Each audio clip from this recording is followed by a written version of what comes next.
Ọ dị mma daalụ na ndị be anyị ka na-esonyela anyị ihe mmemme anyị n'ụtụtụ a. Chetakwanụ na ọ ka bụ asụsụ Igbo ka anyị ga-eji wee na-eweta alụ ụlọ maka na taa bụ Wednesday. N'atụfughị oge ọbụla anyị ga-abụ ụlọ isiokwu anyị ji wee bịa taa. N'ọnụ Igbo anyị sị na exploring cultural diversity for national dialogue and development.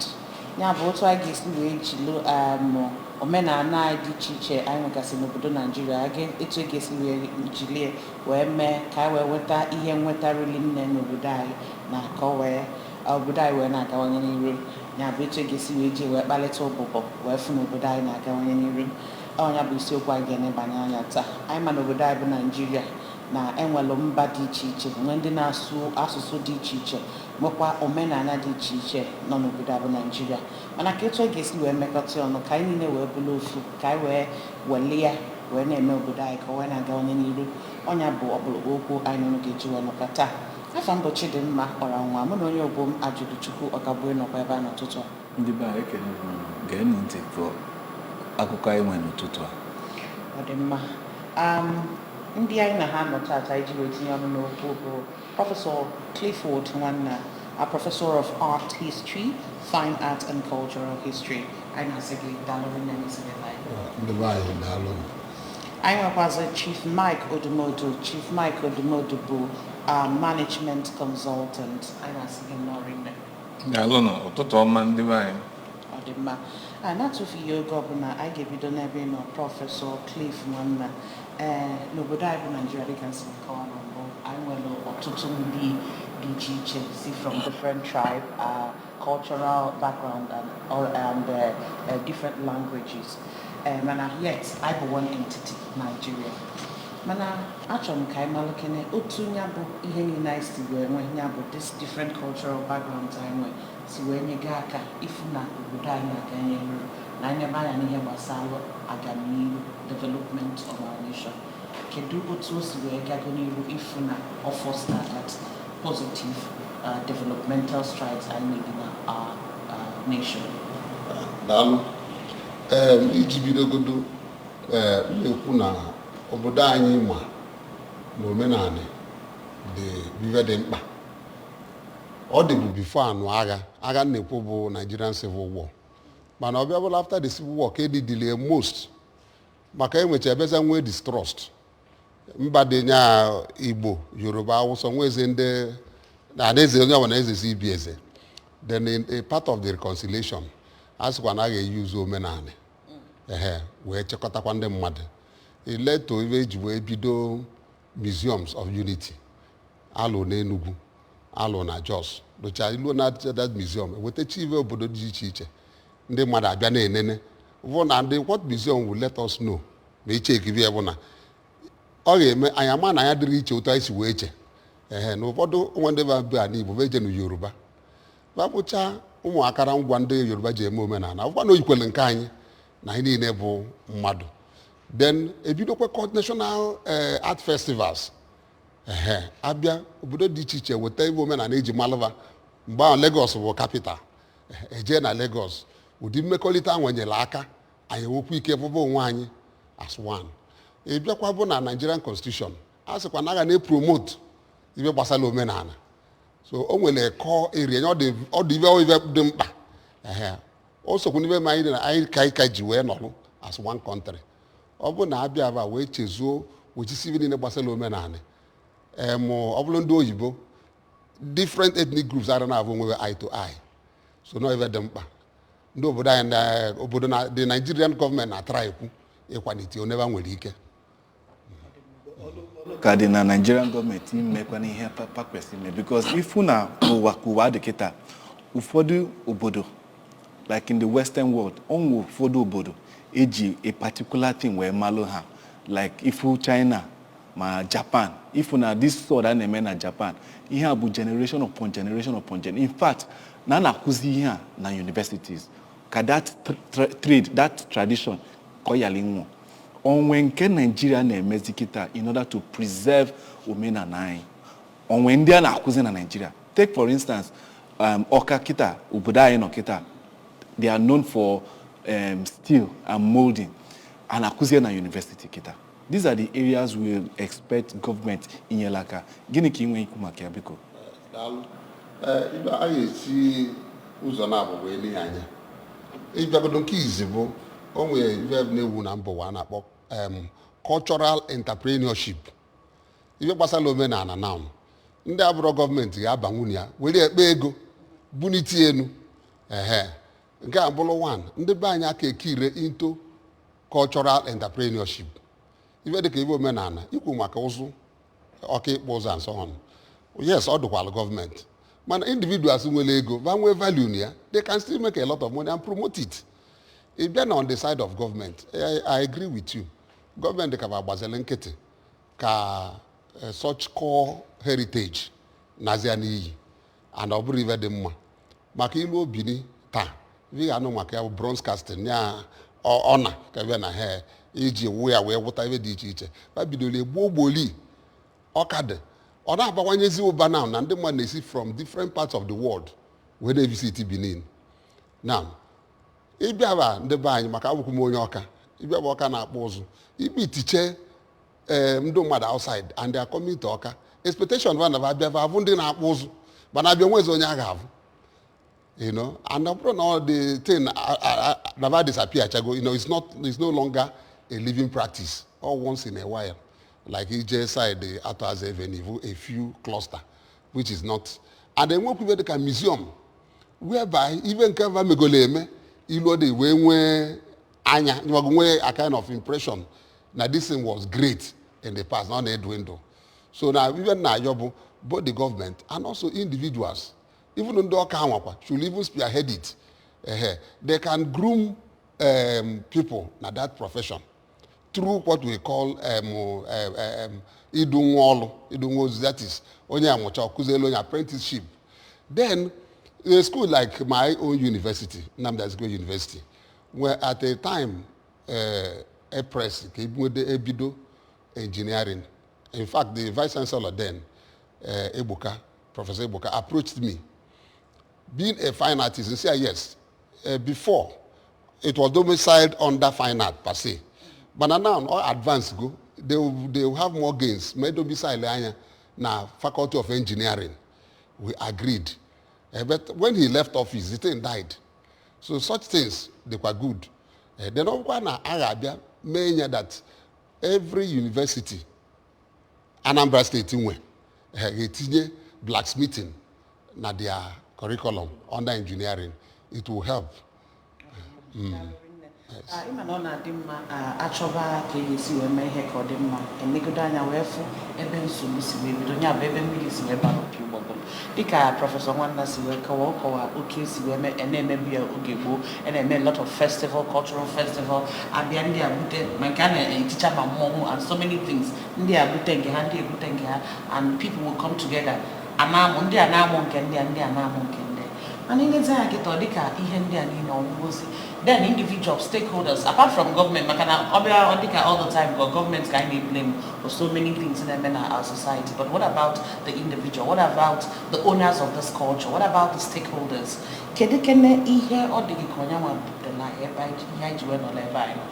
What actually happened? When they do when they eat them one they can do under one entity about Nigeria. But then again, let's say by onye Igbo fu onye mba ọzọ ọ dị aka onye atụtụrụ ya bụ and all that.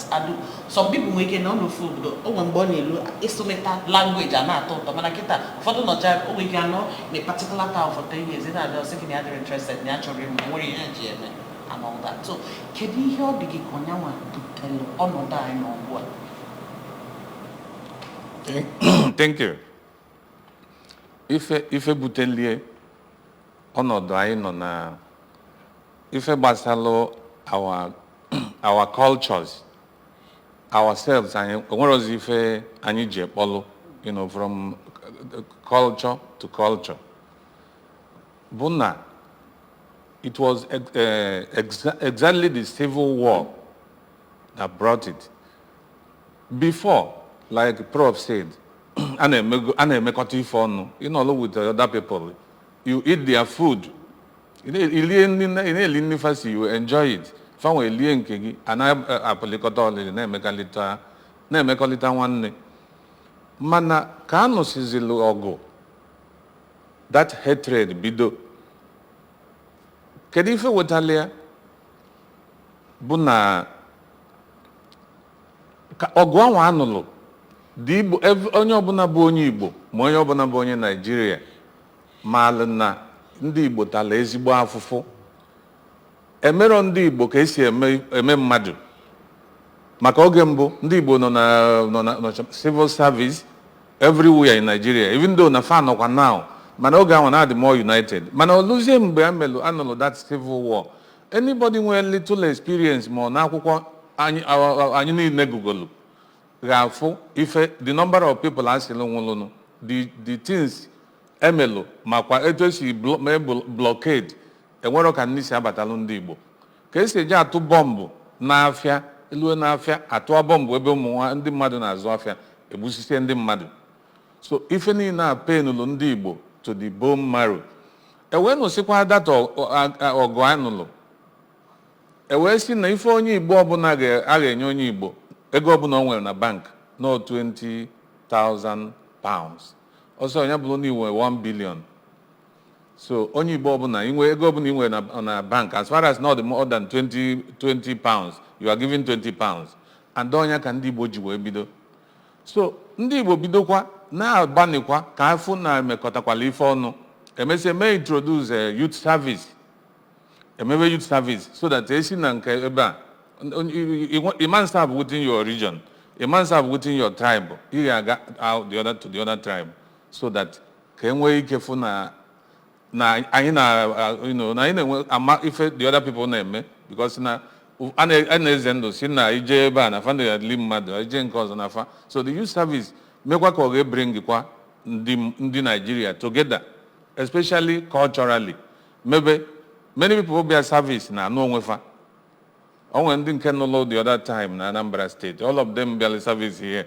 we are all married and it was celebrated mana ife bukalichazi nnukwu nsogbu bụ na ịna-anya from 1970 anwa that ọgụ kwụsịlụ wee lue today for about 43 years now ifu na enyero na onye Igbo any space to handle any position in the federal government appointment niile a na-enye n'amị onye Igbo esoro n'ime ọ bụ na polisi Igbo esoro whatever thing a na-eme ndị Igbo esorozi n'ime so Igbo feeluzie na fa bụrụ part of this country nyanwa o wee weta agitation so onye marginalized lo for 43 years some other tribes achigo ife lulu 5 times ụfọdụ achigo more than that mana onye Igbo aka achịrọ na once ọ bụ na ọ chọọ ịbata enye one reason or the other even what is happening now so these are the major reasons so onye Igbo inwezi ife ị ga-eme ọsị the best option is for me to go the best option is for us to go so onye Igbo nozialụ on the withdrawal side so ọnọgodile na-eme ife na be gị onye abụ think home philosophy ya ifo enweju ebe niile na otherwise ndị Igbo ka alụcha ụlọ develop cha ma Zamfara develop and so many places just like etufasi ma Lagos ma Kano and Abuja but if you look at Igbo nation now the development is very fast everywhere is almost developed so ndị Igbo nwebeze think home philosophy because na fa dị highly marginalized the major reason anyway so the other tribes as well because na fa ekwetara na ndị Igbo ga move so ndị Igbo ekwetara okwu na fa ndị Igbo prefers now let us be on our own so by the time we remove Lifa and allow the Igbo people to come back into the mainstream of the Nigerian nation if all these things will fizzle out only about the intention of our forefathers. Okay. Yeah. Thank you very much. But then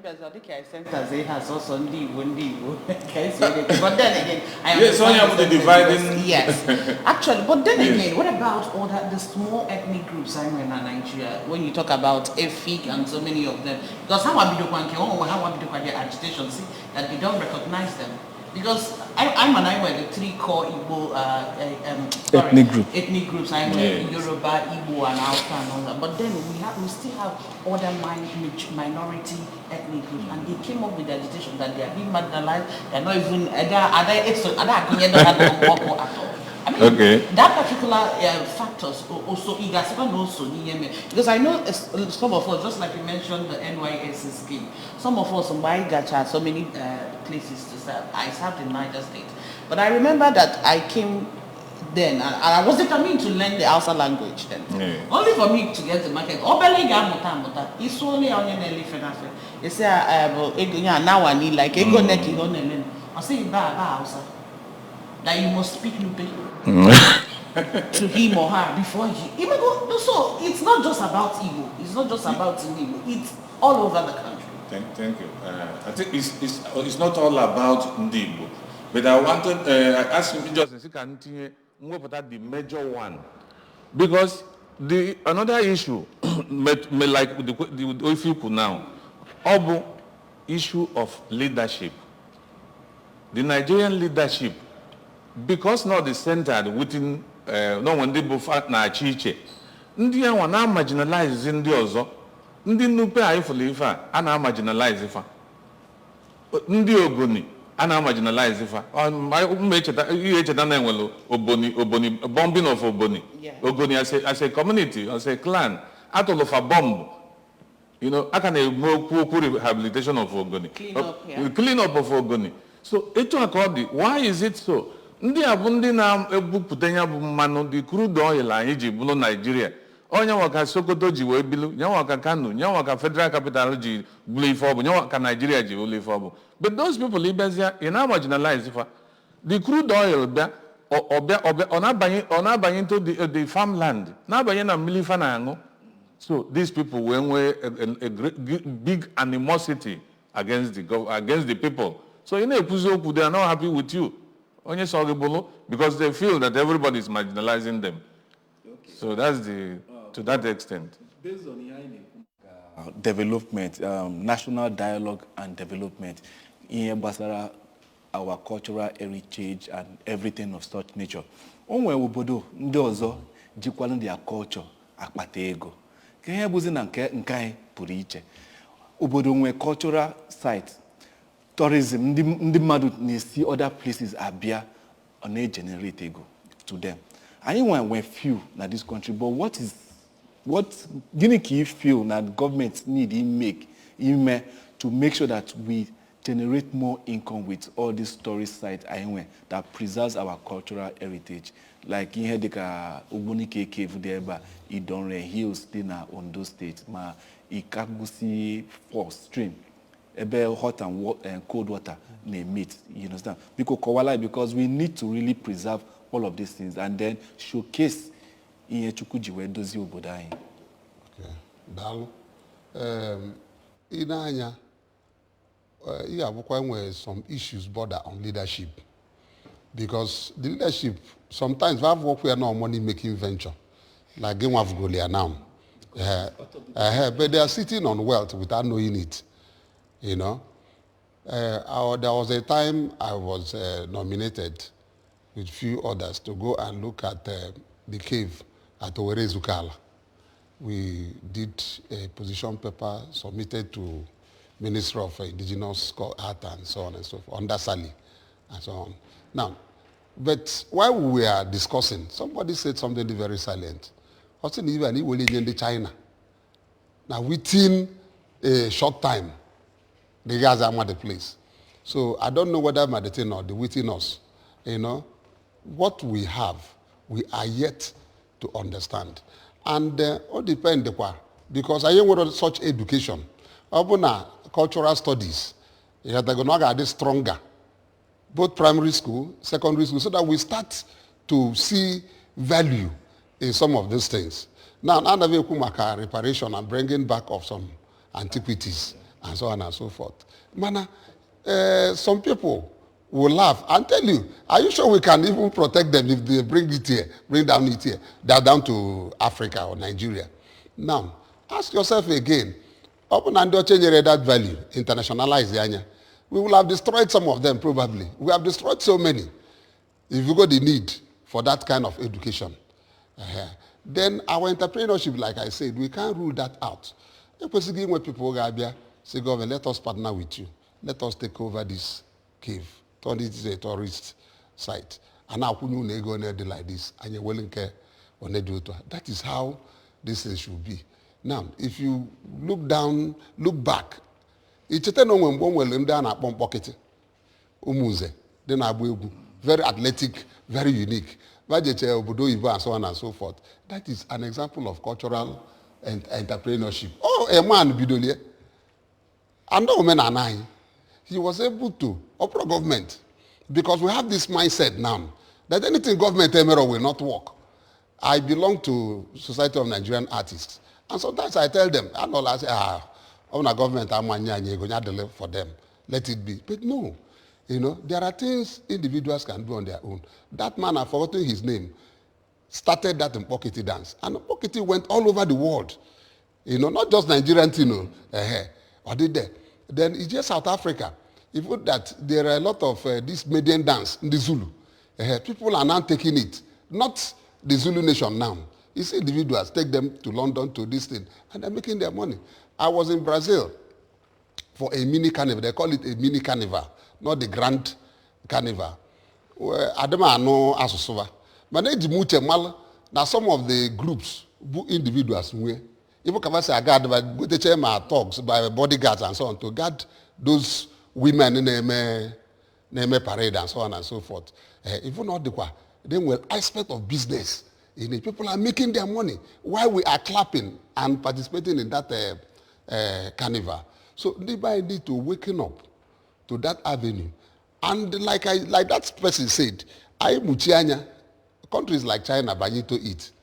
It will be late. And Obukwala and I opener. So Nigeria can even bring money. So it is something that both government and the private sector should partner and reap the profit therein. Right. I know even up to now, I can ignore some of those artifacts which is which like you rightly said, no exactly. And all that. But then again, our Imana Abani Basalo men and Abotazon for phobia. Or did he get na obibia Christianity bia so when metota ne he basala o mena no fodunde maka apota mbo foda na asege na ihe anu ma ihe diota na ekosoro ko nye na esuzo chuku solu na eme ihe diota dikisi we ikwu mkpokete onwe ndi religious group nweke gwa gi na onye na abia ka ha kwesiri isto na agbu di egwu ma obo na eme udi omenana so ụfọdụ omenala ya na anasize these are cultural ihe na anasize odigika obibia Christianity bia n'obodo anyị bụ Nigeria nso wenwe otu metụta na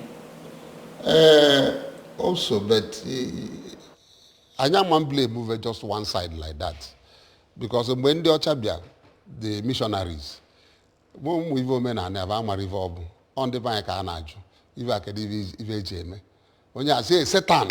So people that demonized those things before them. And to them, they were longing at that 20th century. They were eager to embrace new art. The art from Nkai opened a new vista for them.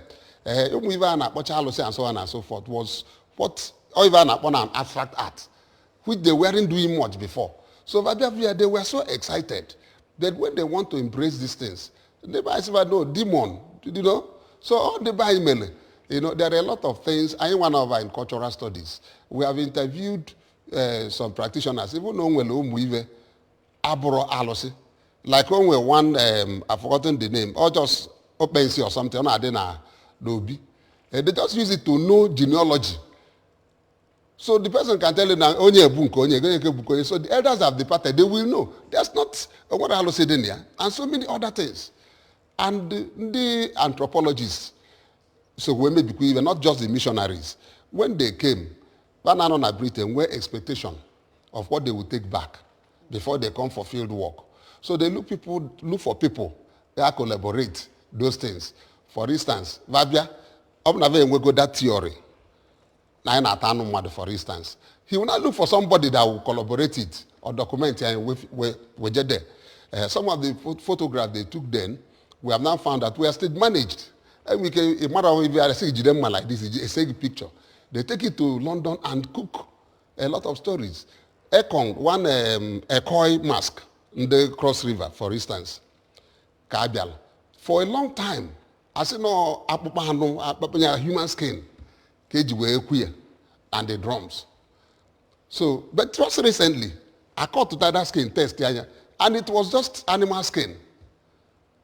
But that it is same, that idea, when you talk about this cultural entrepreneurship and making money through culture, I don't know much. But they watch they want to also exploit it. They want things they can bring back to Britain or the exotic. They mind blowing, wow. And two, to confirm the fact to the people known at Britain already that we are backward. And their government at that time even liked that idea because you cannot colonize somebody they got already civilized. There were some of them, Bokwandocha, let me say about my conscience. Like they say, no, these people, let them develop at their own pace. I say, no, we want to bring civilization to them.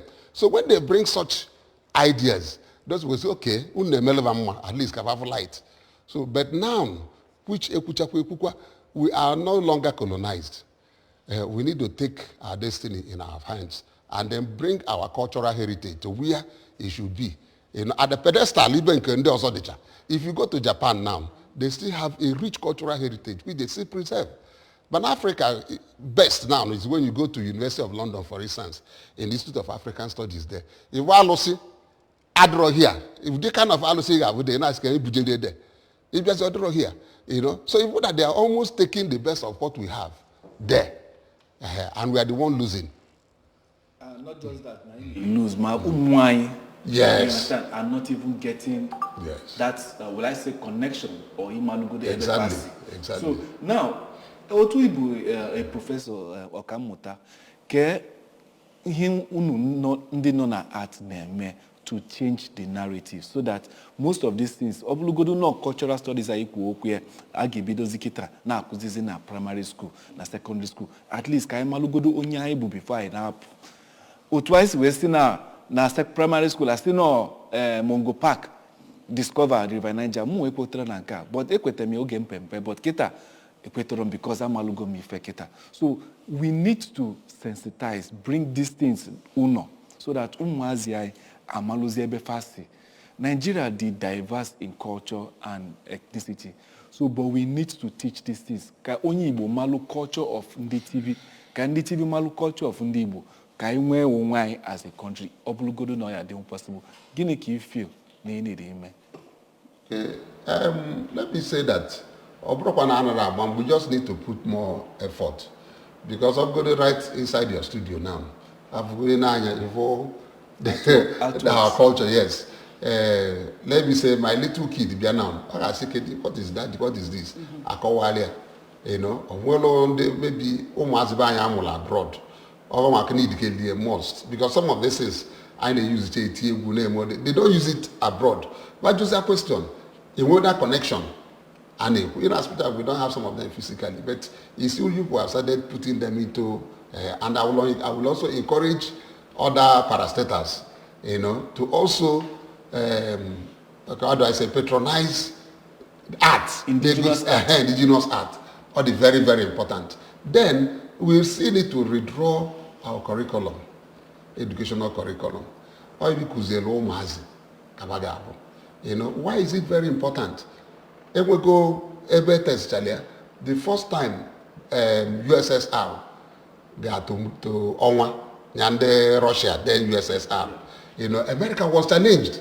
I was saying, what did they do? They now redesigned their curriculum to include more of science and. So what I'm not saying that we should put science, but we could also put art. Or maybe never we can redraw our national curriculum of education, can we more input. In the universities now, you have what they call general studies, Abia and when Nigerian peoples and culture. Who are the people that teach these things? You can't find an artist or an art historian as part of them, which is wrong. So if that those things, because an artifact tells 1,000 stories, if it's just one object, that object is more than what you write just now. You know, those things are go lost. Then, if you medicine or the compulsory entrepreneurial studies, I think as a non-credit course in every university. But they do it theoretically. They teach you a good business plan. There's other chapter good, but they need those cultural skills. Of course, that blacksmithing. These are things that should form core of what I call entrepreneurial studies. You understand? So that they be email physics or the computer science, in one idea of some of those cultural practices. You can, if you make money, go back and invest on those things. William, maybe go. These days, people don't make billions from where they specialize from. Someone from where they have interest. All right. Yes. Mike, I because it had a curriculum the government got the so this is the part government have to play, and if I preserve our cultural diversity. If I try to see where mekota those cultures together for our development. But then again, how can the owners of the culture, the owners of this culture, I want they can give you Ndausa, Ndi Yoruba, you see where preserve their own culture and then interface with other cultural groups or different ethnic groups. Will come together. Now, I'm not talking about bringing government, because of course governments were a huge part to play. But what about the owners of the culture? What about us as the citizens of this country, of this nation? How can we bring it together? But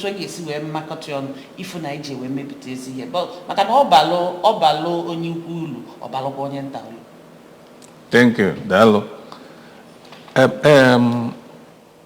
Ndị etu anyị ga-esi mee ka ọ bala anyị ụlọ obula ezigbo ibu maka ife nchọrọ ikwu maka culture, you know, bụ na the way o si wee ma mma bụ na ọnyanwa bụ ọ bụ an oil money making machine. If you go to places like Ethiopia, Kenya, if ebe ndị ọcha na-rush to those countries, ebe fa na-abịa holidays, you know, going to tourist centers, going to cultural centers. So if na no ebe si make ego na hard currency, you make so much money in hard currency. So coming down to this to our place here, na Nigeria, o kwesịrị na the communities, if ndị a dị na befa, the states and the stakeholders, most of like our big men, they should may invest in these cultural areas, so that when they do that, and it starts to function, both the natives, both Nigerians and the foreigners will be going to that place, and they will be making their money. For instance, the Obunike cave. I've been to that Obunike cave when it was functional. Ajim Wokumo Badana the cave, about 400 and something steps. You got one step, but they're not one step. I'm telling you. So you want to get over it, will I come Manap Chigataswa, and then when somebody may lead, no bound. Oh, when Bremesil, where the water, Obunike water, and our package, na bottle and sachet. And people were buying it and going there, and so it was functional. But I know one man from Obunike Siobodo Ibonata, Oyama Milaka, may organize, and it functioned for a while. Amaros method now. So if we go back to it, if we are foreigners, that is even what they want to see. That is the kind of thing they want to see. Like the Nkeorezuka Alafanina, we should develop it. And when the people in Anambra especially give the money, and so in every other part of the country. So people, individuals, the communities, they work at that time to anywhere family. If all those cultural, Heritage sites. Heritage sites. Let them develop it. If I develop before you know it, if I make money out of it. Like the Ukpo community in Anambra State. Well, they want to do, they are building a museum center, you know. So within the next 3, 4, 5 years now, the museum center will be in order. And all about money making area. So and that's why I'm not encourage other communities. Let them grow into it. The people the money is there, aside from Anambra, Imo, and so on. And which are tourist centers in everywhere in Nigeria. All right. You know? I can about to believe the member. Kai, when they balaj John, Kai went to Ihanwe, who Basada we still quite anybody today, Chetanine, who maka exploring cultural diversity for national dialogue and development. Kai no Ihanwe.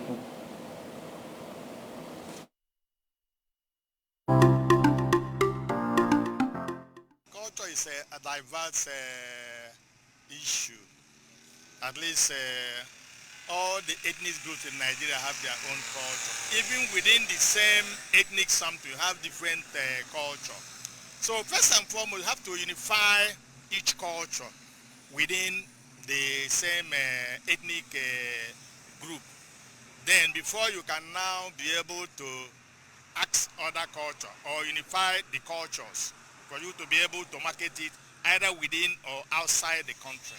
A lot of people, there are people who derive their revenue from culture, cultural performances and all whatnot. They can attract tourists to come and see what is happening. You bring other cultures, harmonize them, and now sell it to the world. When you talk about culture, marketing our culture, it is very, very vital, paramount as well, that each and every one or each and every tribe should know that marketing our culture have to be number one, at least making media available. There is power in media. So many people may think that there's no need bringing media for this, either cultural carnival or that. Unlike Akwa Ibom girl, Hilda, the girl that was cool, hadn't been there's no media. I don't think anybody will notice her. So it depends on media, publicity. Once you publicize your culture, a lot of people will learn from it and all that. Then when you talk about marketing the culture, to the benefit there is a lot of benefit. It exposes one's potentials. The potential will be exposed. People will know you, got to know what you do. You understand? From there, you may pick it up. So I think that is part of the way, the benefit as well. You cannot separate culture from every tribe or from every humanity, because every foundation of everybody, there's a cultural traditions. Yes. So the way that also the Bible give us the standard for every culture. The Bible made us to know that anything one does that is attached to idol, I think is against God, and it's not what it does not benefit human being. There are some culture, for instance, that you visit a person, and the husband, your best, they will give the wife. If you visit your friend, they will give you the wife. That's not a good culture. Sometimes culture that they kill somebody to survive, these are the good culture. Now one of the ways we can market our culture, as long as the culture is good, it brings unity. It brings unity to the body, and of course, and enlighten the people. It can by coming together on a particular festive period, having a particular day. These are good things God that can do to market our culture. But yes, but there are some cultures that I felt that are not marketable. Just as earlier I said, anything against God are not marketable. Take for instance the Igbo's traditional food. I've seen it in abroad. People get there, they eat it on television. I've seen it. Many people, they love it. So these are things you need to keep on doing it, making maybe cultural festival on food, our traditional food. It should bring, sense of belonging anywhere, when they see you eating, they say, oh, this is a Nigerian. They bring togetherness. So these are some of the ways we can market our culture.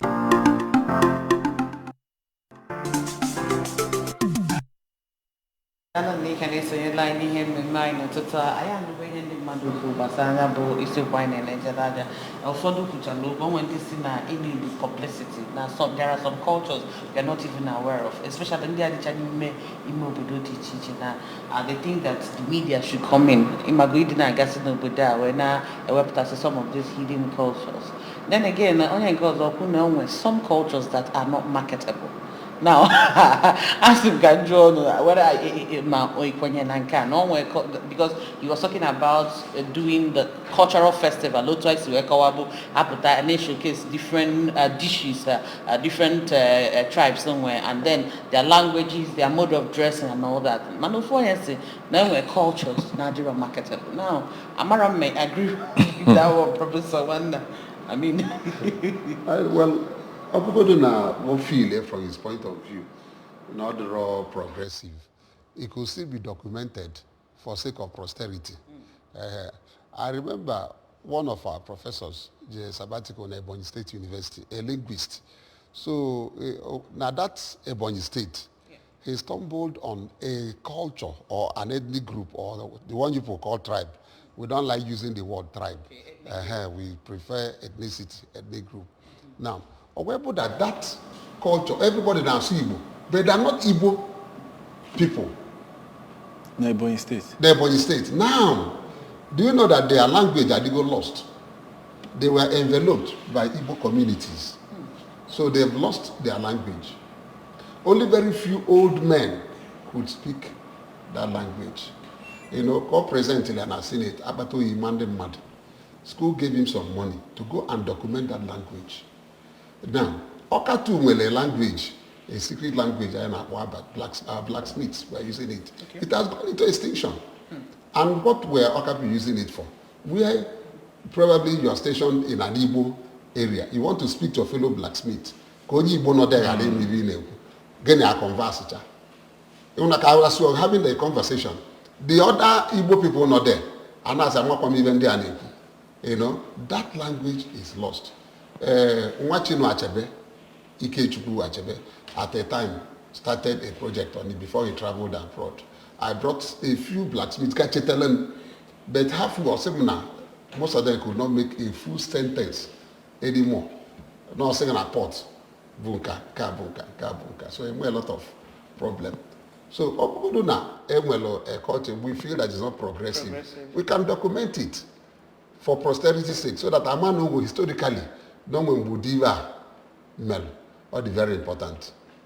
Okay, so the case we have professor of fine art and also history, right? Yes. Mana on we get na na secondary school history. When I to them they feel no bad. But now care the importance of, because from all you are saying now, I'm actually learning from you, because and we a whole lot of things in in a line now. But then I want us to still emphasize the importance of history and why it is important now back na school curriculum. Yes, I thank the government for such, because they were agitation. People did not just allow them. Now, if you think about history, historically, you find out that what if men knew, people learn from history. There are a lot of things people could learn from history. History could encourage a country. You know, for instance, Germany after the Second World War, historically, how they were able to recover. It could be a hope, through such circumstances. And the history helps us not to avoid a mistake. Historically, if a man like this thing, Emily, and did not go on well, you will not repeat it again. That is a lesson. So that's why some people tell you that history helps you to forecast or predict the future. You know, nobody will want to jump into a hole twice. If you jump into a hole, you get to that hole next time, you avoid it. You know, and anything that better tomorrow becomes history. So history is very, very, very important. If we are going to develop as a nation, you know, history too gives us a sense of pride. You know, just permit me to just use the Ibuku. Before the Ibuku excavation, the, what they call it, the colonial masters and all those things.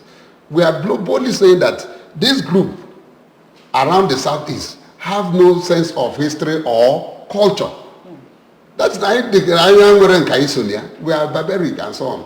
But when those things were discovered, then what happened? These were sophisticated implements, akasana, bronze, and so of course you know about the Ibuku finds. Or a primitive culture that could produce all those things. Or we change our history. Our history, we're able that up to back, as far back as 9th century AD, this when we go a civilization that could produce this thing. It's a thing of pride. How those things were not discovered? It was very difficult. What they will be saying now is that our history, our civilization started with the coming of the Europeans, but now it dated back, much back. And that gave impetus to University of London and so on. I sent the Basia people, Onwe and so on, to study the hegemony and so on. Before the coming of the colonial masters, and a lot was dug up. Mike, to the government, to the owners of culture, I want the citizens of the country here in Basalo are exploring our cultural diversity. Thank you very much. Our people, we should go back to embrace our culture, because now all Malaysia, with our culture, with one ethnic group and the other. But although exposed, we might be living in darkness, because any society that has no culture, man, that society, and it's all the too bad. So we have to go back to the culture. Our people, the big people, should invest in our culture, because all money making industry, and the Ocha will be coming here, come with foreign currency, dollar, pound, and euro, and we'll be making much money. On a place in Nigeria, Nigeria from a Federal Office of Statistics, it gives Nigeria a place in Lagos some years back, gives Nigeria 60% foreign exchange earned by Nigeria is gotten from a place in Nigeria. And it's more of a cultural and religious center. So if we go back to it, and if when you attend 20 places, Nigeria is good to go. A big deal. So culture is a way of making money. It's a way of development. It's a way of, having friendly relations. Thank you very much.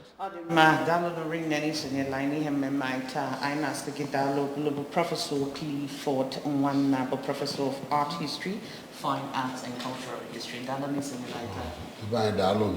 I'm Dalorin, Chief Mike Odumodu Consultant, Management Consultant, Dalorin.